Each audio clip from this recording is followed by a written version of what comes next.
মিনু কিচেনে সবাইকে স্বাগতম। আশা করছি তোমরা সবাই খুবই ভালো আছো। তেলাপিয়া মাছগুলো ধুয়ে জল ঝাড়িয়ে নিলাম। দুটো মাঝারি সাইজের পেঁয়াজ কুচিয়ে নিচ্ছি। আচ্ছা, তোমরা তো তেলাপিয়া মাছ অনেক রকমভাবে খেয়েছো।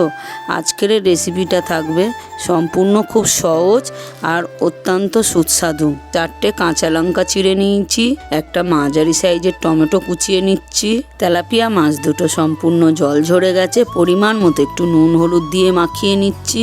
আজকের রেসিপিটা সম্পূর্ণ ঘরোয়া উপায় হতে চলেছে। প্লিজ ভিডিওটা সম্পূর্ণ দেখো, তাহলে রেসিপিটা বুঝতে সুবিধা হবে।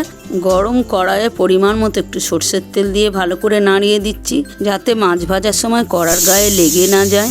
মাছগুলোকে উল্টিয়ে পাল্টিয়ে লাল লাল করে ভেজে নিচ্ছি। বেশি কড়া করে ভাজলে মাছের স্বাদটা অনেকটা কমে যাবে। ওই তেলের ওপর কুচানো পেঁয়াজগুলো দিয়ে দিলাম। পেঁয়াজটা কিছুক্ষণ ভাজতে ভাজতে কালারটা একটু চেঞ্জ হয়ে এসছে।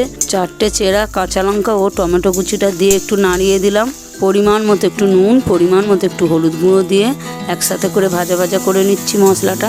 মশলা ভাজার সময় লক্ষ্য রাখতে হবে গ্যাসটাকে লো ফ্লেমে রাখা। পরিমাণ মতো একটু গুঁড়ো লঙ্কা দিয়ে দিলাম, আবারও একটু ভাজা ভাজা করে নিচ্ছি। লক্ষ্য রাখতে হবে মশলাটা যাতে না পুড়ে যায়। পরিমাণ মতো একটু ধনেপাতা কুচিয়ে নিচ্ছি। ধনেপাতা কুচিটা একটু ছড়িয়ে দিয়ে মশলার সাথে ভাজা ভাজা করে নিচ্ছি। পরিমাণ মতো একটু জল দিয়ে দিলাম, একটু নাড়িয়ে দিচ্ছি। কিছুক্ষণ পরে ঝোলটা অনেকটাই ফুটে এসছে। ভেজে রাখা মাছগুলোকে দিয়ে দিলাম, একটু ভালো করে নাড়িয়ে ঢাকা দিয়ে দিলাম।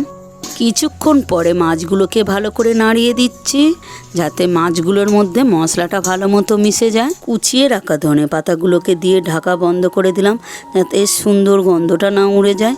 গ্যাসটাকে বন্ধ করে দিলাম।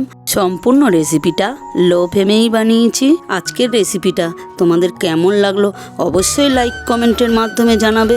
তোমাদের একটা লাইক কমেন্ট আমার নতুন রেসিপি নিয়ে আসতে অনেকটাই হেল্প করে।